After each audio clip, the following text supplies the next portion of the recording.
What's up, VC? What's up, vinyl community? Stan hanging out with you, the Vinyl Geezer, for at least one more video. Hopefully you guys had a great weekend. We're wrapping it up Sunday evening. Happy Sunday evening to you. Yes, tomorrow is Monday. For many of you, that means back to work. For me, that means back to work. So that's never a fun thing. Anyway, just keeping in the tradition, I've got 3 videos in the past 3 weekends that I've managed to get done. So, yeah, you guys are thinking, what's going on? Trying to get the channel back, get rolling into the groove on things, still coming up with ideas of things to talk about, not quite sure. Still getting my footing, coming back into the vinyl community. But I appreciate you tuning in. So what I thought I would do today, as you can tell by the title, is some non-metal records of 1988. I have talked ad nauseum about 1988 being one of my favorite years for music. Well, it was kind of the year, yeah, I'm 12, I'm 13 years old back then, and, just a weird, kind of awkward, gangly preteen, teenager, and music really saved my life that year.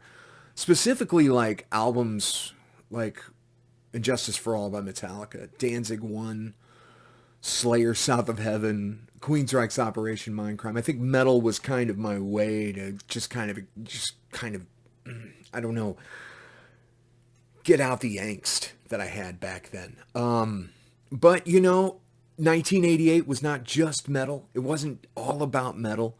As I'm discovering, 1988 was quite a year for music. So what I thought I would do was talk about a few records from 1988 that are non-metal records that are pretty timeless, pretty interesting, and still sound great today.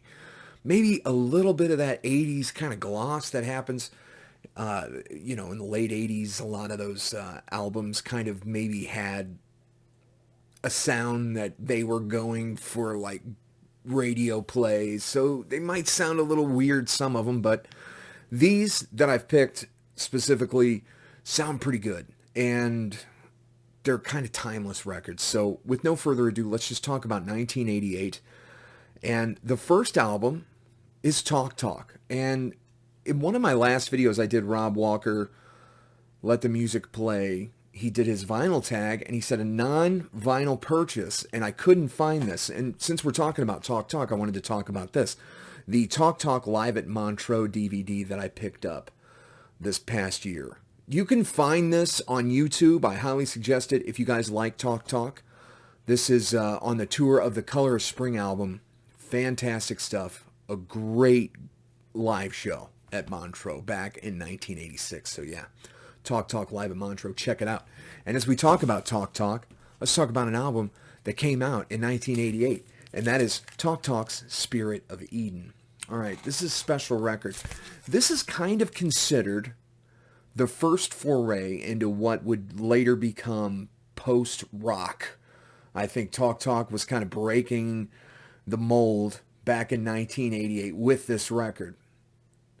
Mark Hollis thought really this was going to take off, and it actually was a commercial failure, I think. I don't think it made that much money. I don't think it got a lot of great press. The critics didn't like it, but what do critics know anyway? Talk Talk, Spirit of Eden, wonderfully crafted record. The use of silence is amazing in this, and if you get a chance to take a listen to Talk Talk, if you guys like Talk Talk at all, Spirit of Eden is a magnificent way to listen to Talk Talk. I wouldn't say that it's necessarily the first Talk Talk maybe that you should listen to, because it's wildly different than the rest of their albums. But this was kind of the change that they had started to build up to. And in 1988, they were way ahead of their time with this one. Radiohead fans, you'll dig this probably. Talk Talk's Spirit of Eden. And it sounds great. It sounds phenomenal. Like I said, the use of silence.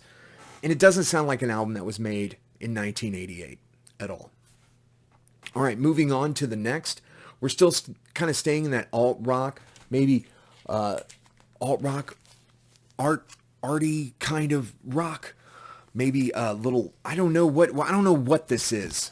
I've talked about this album too, way too much. And that is the Church's Starfish. This was released in 1988. Everybody knows the song Under the Milky Way. It was in Donnie Darko, I believe. It's kind of their radio hit. It's kind of everybody's introduction to the church is probably Under the Milky Way. But man, there's a lot going on in this album. There's a song called Antenna on here that is phenomenal. A song called Reptile. The opening track, Destination. And my favorite song on here is North, South, East, and West. And it's phenomenal stuff by the church and Starfish. And I kind of wanted to show this to you, this version. This is the Intervention Records. I don't know if you guys are familiar with Shane and Intervention Records, but this is kind of, for you jazz guys, this is kind of a tone poet, as it's a very nice, thick, sturdy, Stoughton gatefold on, you got that crease break there. Also, it's got this nice tip-on gloss jacket, and it's all analog, if that matters to you.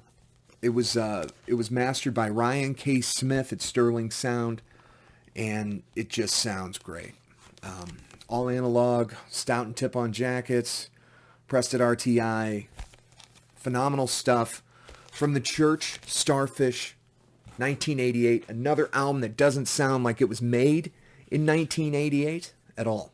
So, moving on to an album probably most of you I would venture know this one pretty well, and that's REM's Green from 1988.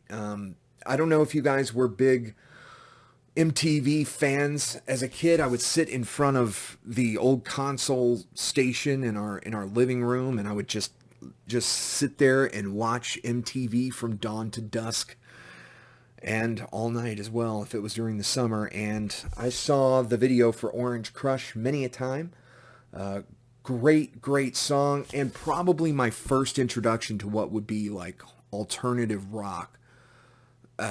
And just what an album. We have the opener, Pop Song 89, which is, yes, it's kind of a pop song, but what a way to really open it up. You Are the Everything, the mandolin work in that, phenomenal stuff. Haunting vocals. I could go on and on and on. And the song, last but not least, I'm going to mention Turn You Inside Out. It's probably my favorite track on REM's Green. And let's take a second and let's appreciate Mike Mills. All right, phenomenal bass player, and he works that fretboard, and he makes these songs come to life on REM's Green record from 1988. If you guys are curious about this one, it's got the hype stickers kind of stuck on the jacket there. This is a German press from 1988. So yeah. But I guess they just kind of stuck the hype stickers on the jackets themselves. Kind of like a little flimsy there, but great sounding record. Like I said, doesn't sound like it was made in 1988 at all. And now we're going to get into some other records. I think these are some honorable mentions. I didn't speak about too much because I just maybe I don't know that much about them. Maybe I haven't explored them as I should. This album, I know a few tracks off of this one. I haven't spent a whole lot of time with this record since I bought it. But I got a great deal on it, and I picked it up. Talking About a Revolution is the opening track on this record. Fast Car, of course, always makes the geezer tear up. This is some great stuff here. Tracy Chapman, and another one of those albums that you'll find in, like, if you were to look up like top 10 audiophile records or whatever, this might be on one of the lists. I know I've seen it on some audiophile lists, and yes, it does sound fantastic. I love Tracy Chapman. This is the only album that I have from her. There is another album out there, and I'm not sure the name of it. It's got Give Me One Reason on it, but that's like her big radio hit from the mid-90s. Late 90s, but there's some great songs on that album. My mom had that. It's slipping. I've got it on the tip of my tongue. Can't figure it out right now. But anyway, Tracy Chapman's self-titled debut album from 1988, another great one. How can we talk about 1988 and not talk about Van Halen's OU812? I know I said no rock or no metal in this one, and I don't really consider this a metal album, but this is one of my favorite Van Halen albums, and it unfortunately it does suffer from some 80s gloss. This kind of sounds like it was made for the radio. There's gated drums, that gated snare sound that Phil Collins made super popular. There's some chorus on the guitars, but it does rock. It's a great album. There's some great hits on here, and it just, it's one of those albums that take me back and remind me of the good old days, right? And last, but certainly not least, this is an album that's been spun quite a bit lately, and that's Erasure's The Innocents. 1988, Erasure, you guys know Andy Bell, one of the best pop singers of the 80s and 90s, and Vince Clarke. I mean, what can you say about Vince Clarke? Former Depeche Mode, Yaz, and ended up teaming up with Andy Bell and made just a swath of great albums with Erasure. Just super synth pop fun here. Just absolutely love it. So that's another album from 1988. So yeah, there's a handful of records from 1988 that I thought I would talk about, and just kind of check in with you guys this weekend, see how everything's going. Anyway, that'll do it for me. I do want to give some channel shout-outs. Steve Bender, Zonk Band, I saw you just uploaded a video. Get ready to go watch that. Also, check out, I wanted to give a shout-out to a couple of channels. Martin's Vinyl, thank you for your kind words. And also Void Plastic, brand new channel. And he's got some great stuff. He's I believe he lives in Los Angeles, so check out Void Plastic's channel as well. So, and of course, David's Horror. I keep talking about David Newton. It's David's Horror is the name of his channel now, so make sure you check that out. And also Brian's Vinyl Records. I saw he did the Discogs Shuffle, man. Very cool. So looking forward to doing more of that for sure. So you guys take it easy. Have a great rest of your weekend. What's left of it, what little is left. And you guys have a great work week. Keep digging them Rekkids, all right?